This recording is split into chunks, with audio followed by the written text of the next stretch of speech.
Hello, and welcome to Lopes on Movies. My name is Joey Lopes, and today I am joined by Kyle. Hey, how's it going?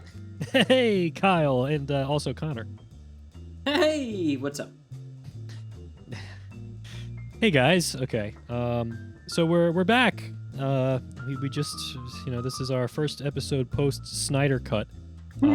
But man, what an ordeal that was. I'm so glad to be past that hump. You know, it feels like we've crossed some kind of threshold. You know, it's like we're over the hump, we're over the Snyder Cut. We can move on with our lives and get back to what we do best on this show. In more ways than one, actually, because this episode is really a bit of a return to form after what you could say like a year of watching movies at home and talking about them. We're finally back watching a first run movie that just came out in movie theaters. Can you guys believe that? It felt really weird. It did. But, I mean, I'm glad to be back. It felt great. Let's be honest. Like when I was sitting down. Yeah, I do kind of want to ask about your guys' theater experience, like being back. Sure. I mean, yeah. I mean, so the movie that we watched is the I was gonna say the new Bob Odenkirk joint. Nobody, but like it's the only Bob Odenkirk joint. Yes. But we're obviously going to talk about that. But maybe we should start a little bit with theater experience, thoughts, because this, the theaters are opening back up slowly, and people are starting to get a little bit more comfortable with going to the movies. Vaccinations are starting to rise, and we're approaching a time where we're all going to start going to the movies again, I hope. But yeah, it had been, I think, since we saw Tenet in the summer.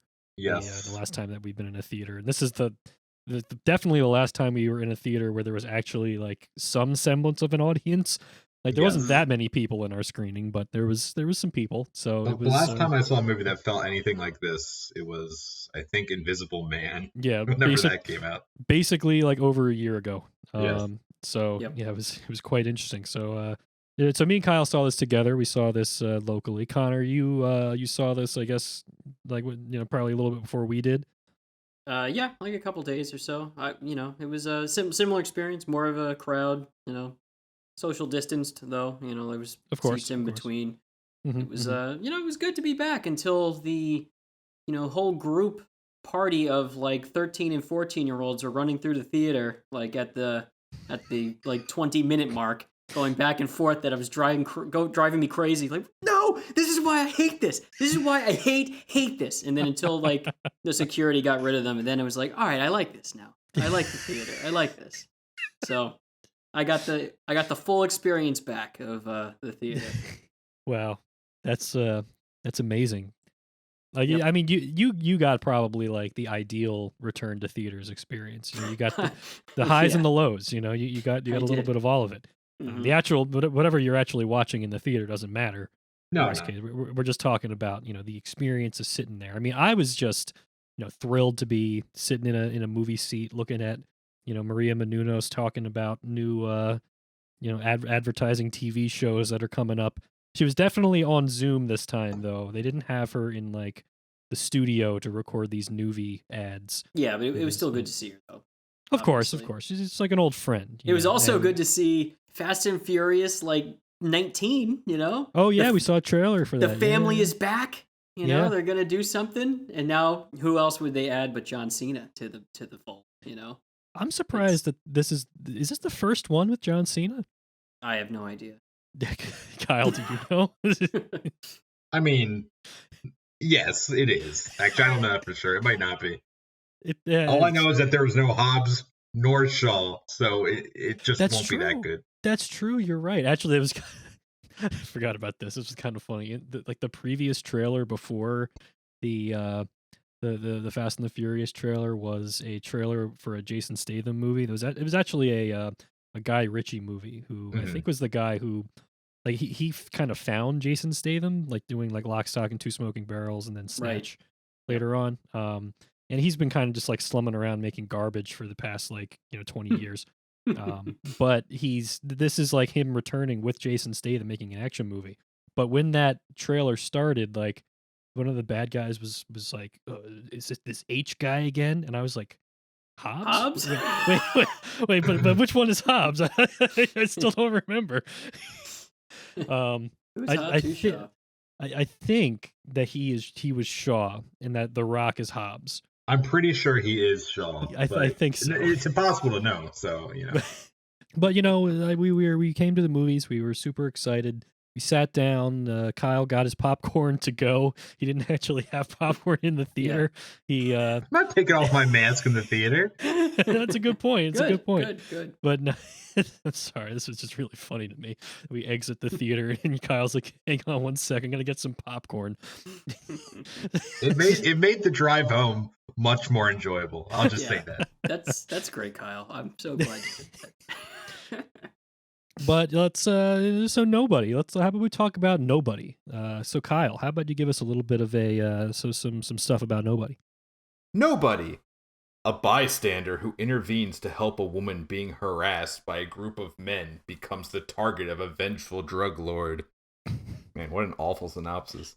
It's about right, I guess. I mean, it is right. I feel like it misses a lot, but I guess it is a synopsis, so whatever. Okay, directed by Isla Nyshiller? Something like that. It's something like that. Stars Bob Odenkirk, Alexei Serebrikov, Connie Nielsen, RZA, Jeremy Irons, and Christopher Lloyd. And right. Jeremy Irons was in this. You mean Michael Ironside? Michael Ironside, that's it. Jeremy Irons is not in this. Jeremy Irons was in the Snyder Cut. That's right, he was. He was we can't Alfred. Get the Snyder Cut out of our minds. Okay, well, I meant Michael Ironside.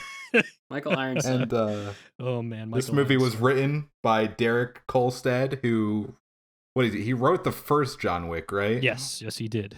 And Okay. he may have been involved co-wrote slightly. Sort of the other two, but they had like 1 million writers on John Wick 2, and then I think there was even more on John Wick Chapter 3. Mm-hmm. Shame. So, Connor, what'd you think of Nobody?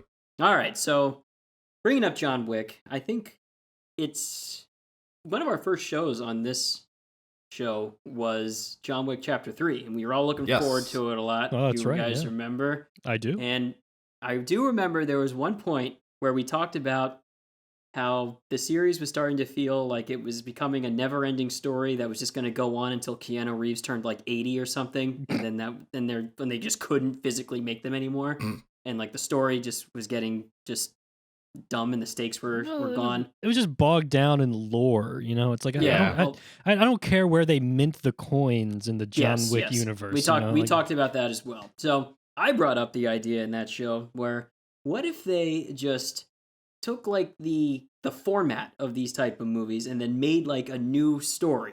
Mm-hmm. And they kind of did that. And that's sort of what this is. Like, I mean, it is very similar to John Wick. It is. It's by the same guy that wrote it. And, I did read your snarky, grumpy letterboxd review, Joey. And I don't know if you didn't get enough sleep or you had a bad day at work or whatever. Popcorn. I did not have any popcorn. You didn't have popcorn. I didn't get any to go either. Yeah. Right. Kyle had his to go at least, so maybe, hopefully, I don't know what Kyle thought of this, so this will be interesting. And I do see some of the things you're saying because I know you were on the more negative side, but you know what? For a return to theater movie, I did like this, and I'm prepared to defend it if I have to. But I will point out that there are plenty of dumb things in this. So, well, Kyle, Joey, what how did you about think? you go ahead? Or Kyle, I don't know what Kyle thought. Yeah. But let's leave. Yeah, this is Kyle. I don't know what you thought of it. So this will be funny for me. Well, let me just say this: anyone that disliked this movie is an idiot and shouldn't be reviewing movies. I did not read Joey's Letterboxd review, so I do not know his full thoughts. But I enjoyed this movie as a very dumb, stupid back to theaters film. See, I mostly enjoyed it.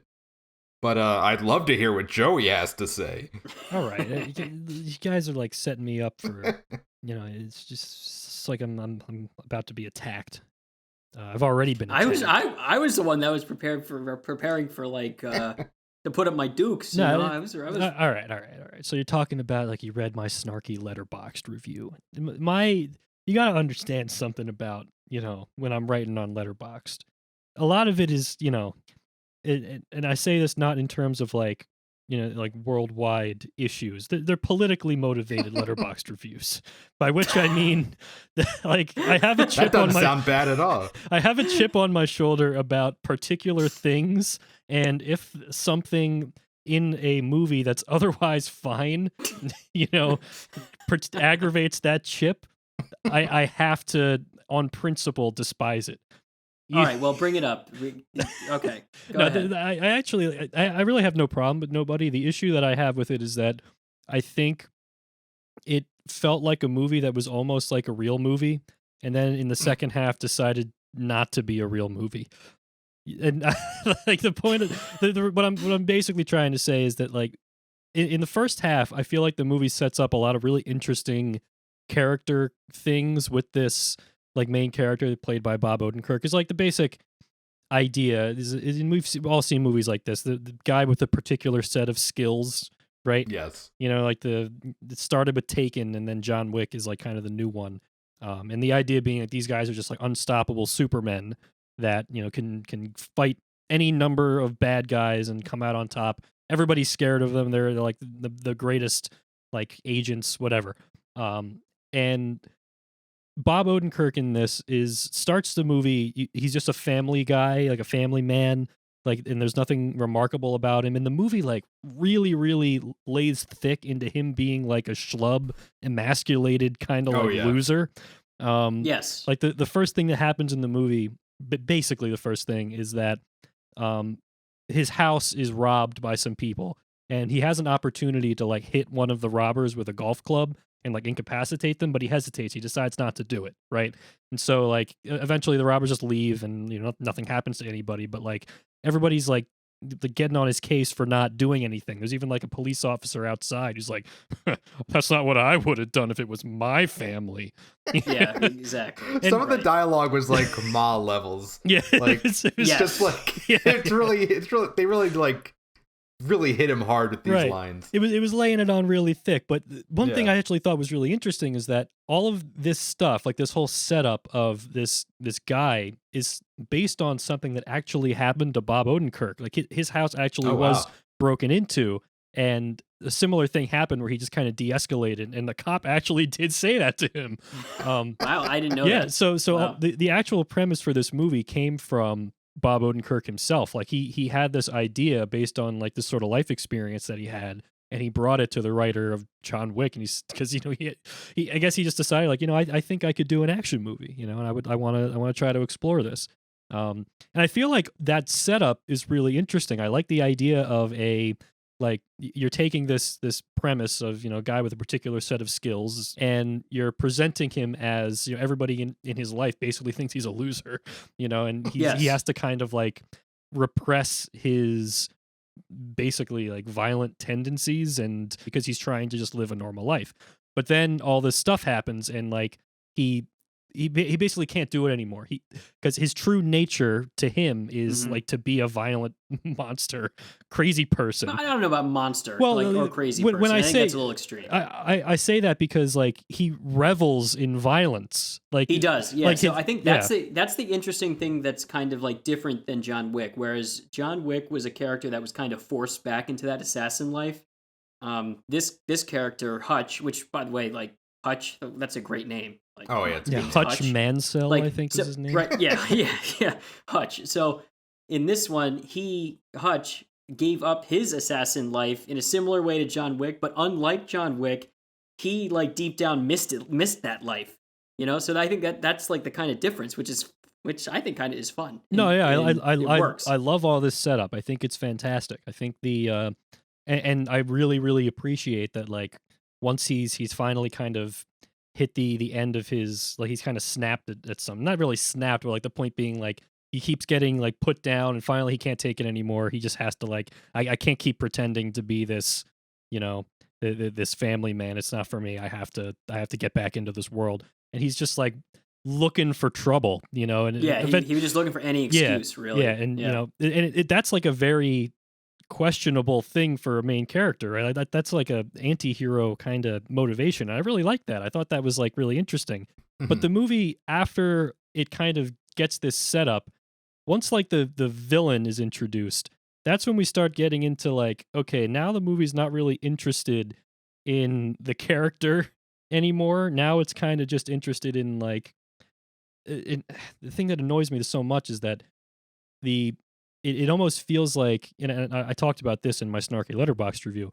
It feels less like an individualized movie story and more like a television pilot, where like it sets up the character, it puts him into the situation where he decides to be like, a violent person again, and then it doesn't really do anything except have him solve like a pretty localized problem that's not really that interesting in and of itself. Like the Russian, like a Russian gangster gets mad at him and he has to just kind of like, he has to fight back against that, and then he does, and then it's over, right?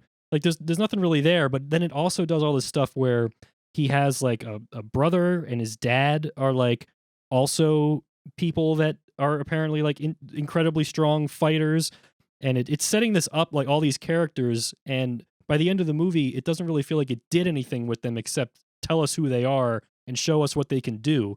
And it makes you wonder, like, whoa, I wonder what other adventures they might get into, right? And that bothered me. It's like you set up this interesting character, but all you end up doing with him is after he decides to go back into the world, it's like his arc is done. It's like now this is just who he is. Everything's fine. He's just going to kill a bunch of people, and we're all just going to love it. It's like, no, you could have actually like explored some of this a little bit. You could have done something with him, but instead it gets so I agree, goofy. But I'm not going to say that they didn't do that entirely. Like I think at the end, like I mean, this is not a spoiler, but he's a little more self-fulfilled. Like it is what you're saying. Like I don't think you're wrong about that. It did feel kind of like a pilot episode to something, but I think the story there. I think there is enough there with the story, and I think the visuals were entertaining. I think it was fun to watch the sequences and the things that were happening. I think that was fun. And I don't know if I kind of like the villain character, like the Russian mobster. What was his name? Yulian? Yeah, I mean, he was just. I actually liked him. I thought he was kind of fun. He was and fine. Goofy. He was just like a crazy person. He was. But Joey, but for this kind of thing, like he was fleshed out just enough. It was. I thought his introduction was hilarious. Also, like I thought it was great. Sure, like he gets on stage and he's singing, which was great. And then like you see him for a little bit. I got I got just enough from that. Kyle, what do you think? Well, I'll just say that I'm personally excited for the Nobody cinematic universe to come. Honestly, I can't wait for when they cross over Nobody with John Wick. Oh my gosh, that's coming. Stop! You're getting me too excited. Oh man, come on. But no, my point is though, if they never made another Nobody movie, I don't think I would be that disappointed. I think that this was a perfectly acceptable one standalone movie. I was fine for what it was. They weren't making Citizen Kane here. Like, I know that. Well, I guess that's not a good reference anymore. That used to be something people would say when something is not like a movie that's up to like quality, but I don't even know if people know what Citizen Kane is or care. Everybody saw Mank, Connor. Don't worry. They all know what Citizen Kane is. Okay, well, this isn't Mank here, so... I hope it's not. I got to bring something up real fast. Because as we were waiting for the movie, there was not one, but two Mankowitz sightings. There was, I almost lost it. Yeah, 2 Fathom Events ads where we got to see like the same cut to Ben Mankowitz sitting in like, a living room, or standing in a living room rather. And my blood was boiling, guys. He's looking good. Kyle was triggered. He was triggered right from the start. Ben Mankowitz is looking good. He's he's having a good time. Yeah, but I don't know. I think the story, the movie, entertaining enough. There are plenty of things. Like the story is extremely simple. Like, and there's borderline, like I think we even alluded to it, the borderline bad dialogue to like just horrible dialogue, which I think actually worked in the movie's benefit to me. Because I think it was fun to be just like a silly like action movie. That was fine. I think it worked as one story enough for me. It could have been better, man. It could have been better. They could have just left out any hint of sequels or any hint of a story to come, and just I will say, like, followed it to its logical conclusion. You know, I do agree with you that they probably need to throw in all that stuff at the end. Like, they probably could have gotten away with just his dad, but they did kind of be like, oh, no, maybe there's more to come from this trio. Yeah, it just feels like it feels like they set up a lot of stuff that they could explore later, but chose not to actually explore it at all in this. You know, and it's like, I don't even feel like we need to have like the goofy dad Probably not. You know, like we could have just had this character and do like an actual like interesting character study with him.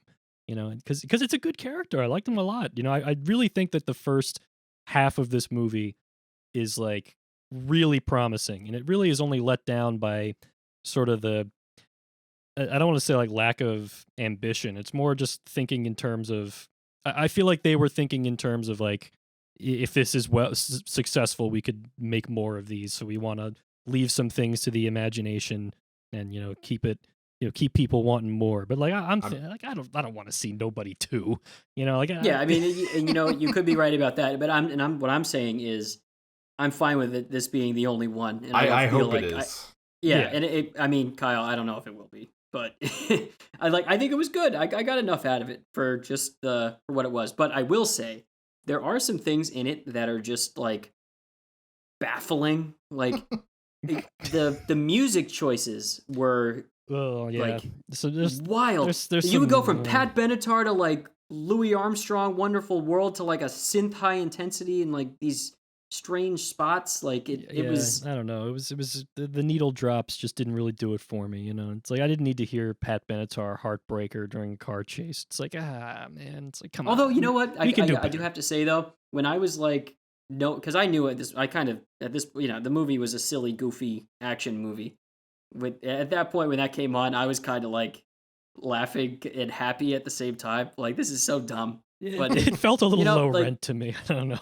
I mean, maybe it is, but you know what? I was entertained. Sure. I'll give you. I was entertained once those kids left the theater, when they weren't running all over the place and screaming, and then like looking at the theaters at the screen and like seeing something that was crazy because it was a rated R movie that they probably never been in before.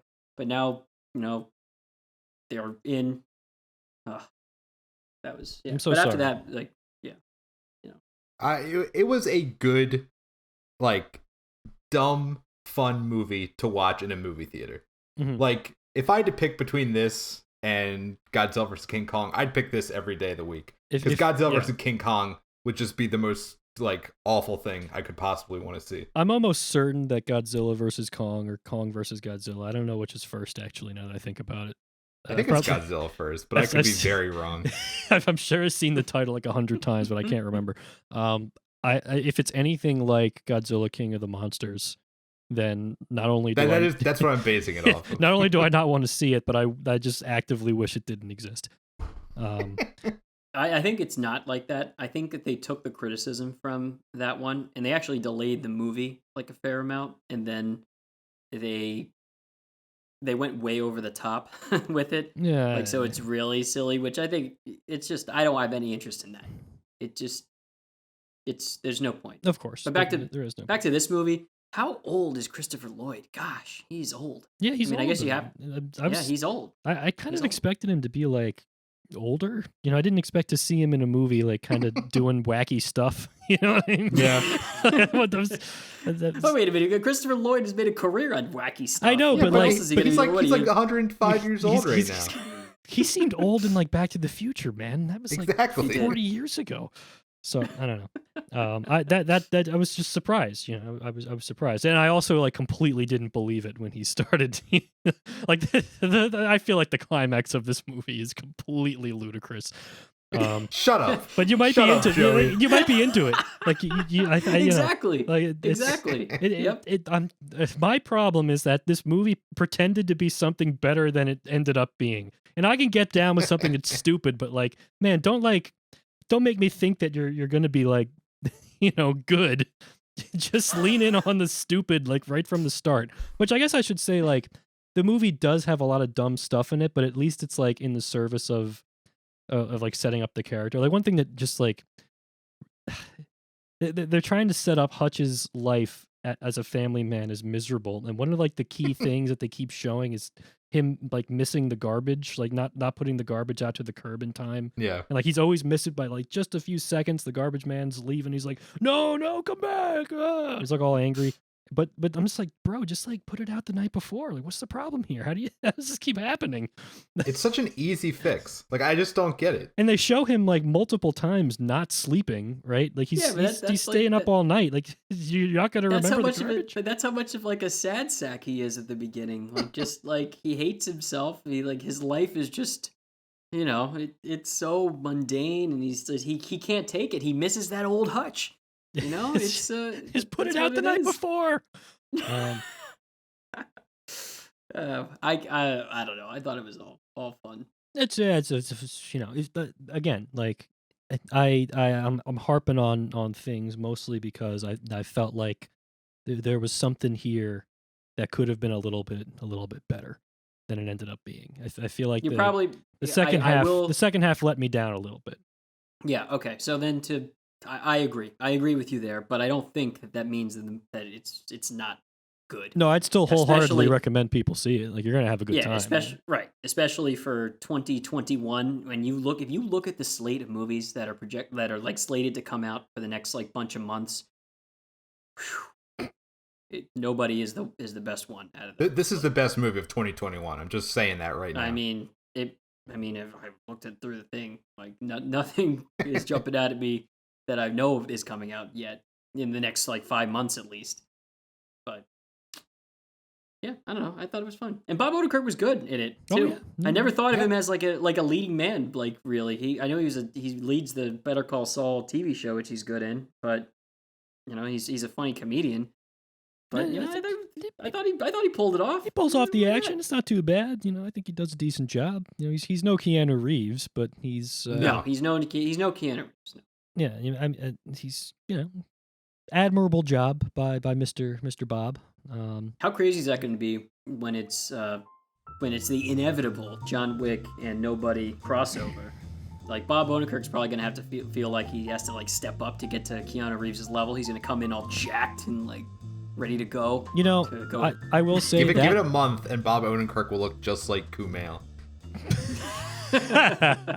I will say, if they did make a John Wick Nobody crossover, that's just a dumb enough idea that I would have to see it. Oh yeah. If we saw the Snyder Cut, we would see John Wick versus Nobody.